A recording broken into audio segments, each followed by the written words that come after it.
A pleasant day to each and every one of you. I'm Jarek Aloro together with my classmates Kent Abanilla, Ana Adarle, Ira Bedrio, Miki Cabanyero, and Shan Zepeda presenting our research proposal, The Nursing Students' Perception Towards the Use of Online Distance Learning in RLE.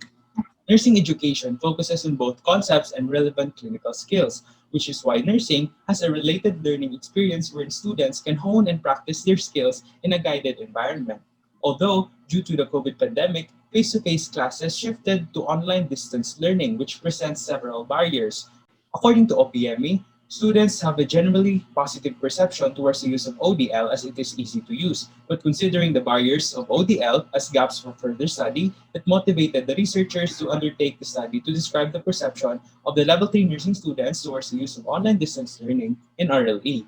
Moving on to the objectives, this study aimed to determine the nursing students' perception towards the use of online distance learning in RLE. Specifically, this study aimed to determine the following: the nursing students' perception towards the use of online distance learning, the resources available, and the factors contributing to the overall online distance learning experience of the students. Significance of the study. The result of the study may be beneficial to the University of St. Lasalle as it enables students to succeed in their respective careers and transform knowledge into something beneficial to society. It will benefit College of Nursing as it will help prepare educational planners organize concrete plans. It will help clinical instructors as it will help them develop effective strategies. It will help parents as it gives them self-assurance that their children are given proper education despite the changes. And it will help students as it will help enhance their nursing skills in a new way. And lastly, it will help future researchers as the study will serve as a reference, especially in the perception of the student nurses towards online distance learning. For the framework, the research was based from the study of the HERDUS, which is the technology acceptance model, on which students' perspective is considered as the result of the educational experience, which is rooted from Mayer's review on constructivist learning theory, which infers the need of perception and attitude of students in skills development. The schematic diagram, which was adapted from the study of the HERDUS, is divided into a three-part diagram, which presents that the perspective of nursing students as the outcome of the teaching-learning interface. For the methodology, the researchers use quantitative, specifically descriptive research, which describes the characteristics, frequencies, and trends of the chosen research problem. The study is an adaptive survey questionnaire from the study of Gormley with a target population of 123 with a 5% margin of error. The researchers use Gibbon-Skate's validation rating scale to ensure the validity of the questionnaire used in the study with an average mean of 3.4 to 3.9, which is interpreted as very good. And in determining for the reliability of the instrument used, the researchers used Cronbach's alpha test with an average score of 0.8, which is interpreted as acceptable. With a letter of approval from the University of St. Lasalle, the study was conducted and the researchers then made use of Google Forms, wherein soft copies of the survey were distributed to the corresponding participants. The researchers later on collated, counted, classified, and interpreted the data gathered, and the information was stored in a private drive that will be deleted after the research has been proposed.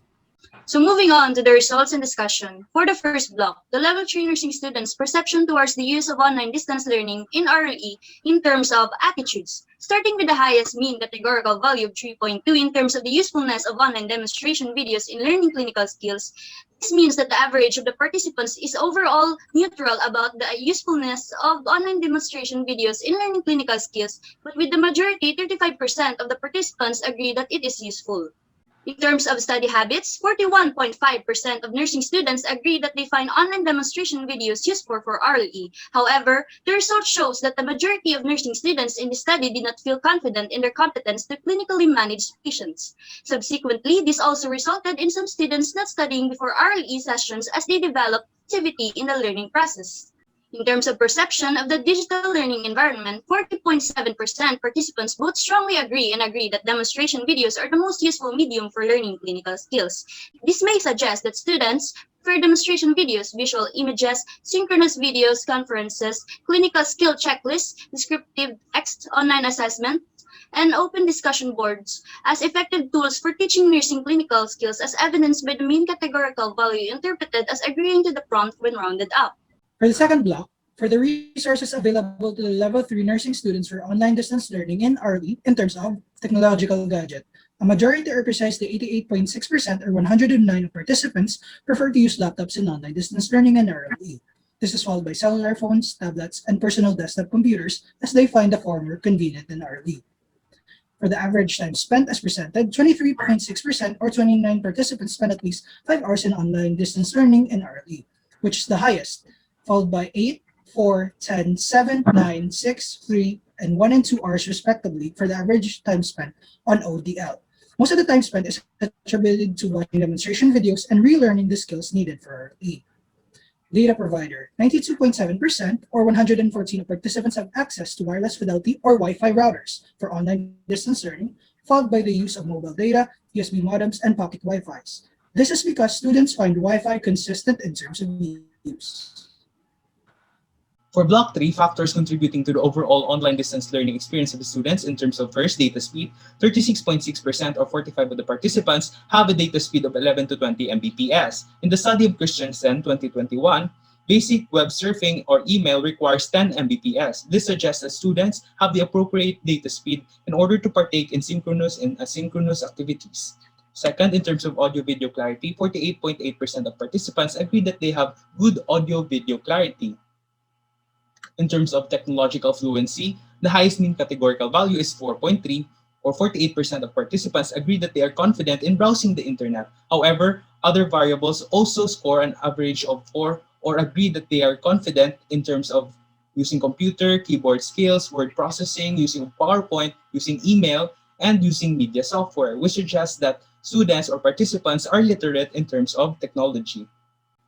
Next, online interference. 32.2% of our participants experience online interference at least one time per session. This suggests that even though data speed is adequate and audio-video clarity is good, this does not necessarily mean that it is consistent.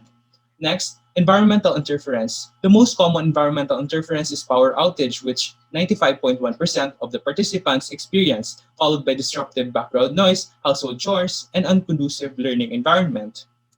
As for the conclusion, the outcome of the research determined the nursing students' perception towards the use of online distance learning in RLE. And based on the results, student nurses feel neutral and they disagree on the overall usefulness of online distance learning in learning clinical skills or related learning experience. The shift from traditional forms of learning clinical skills to online distance learning seems a difficult adjustment for most of the nursing students. In conclusion, student nurses' perception towards the use of online distance learning is satisfactory, having stable internet connection, utilizing online demonstration videos, and being technologically skilled students. However, hindrances are included, such as online and environmental interferences.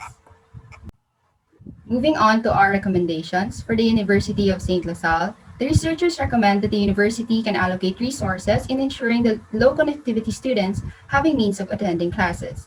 They should also be allowed to use school resources, such as computer or pocket Wi-Fi in cases wherein there is no connectivity, as students prefer to use Wi-Fi over mobile data.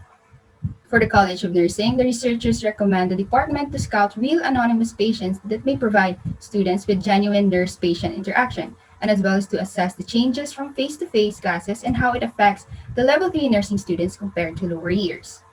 Next, for the clinical instructors, the researchers recommend the educators to record their discussions via Loom. It is an app and embedded to Canvas so that students may use it as a reference during reviewing for quizzes and exams and reassess their notes at their own convenience. For the parents, the researchers recommend that they should support the needs and necessities to the best extent of their ability by organizing homes that are conducive for learning, which can lead to a positive feedback and online distance learning.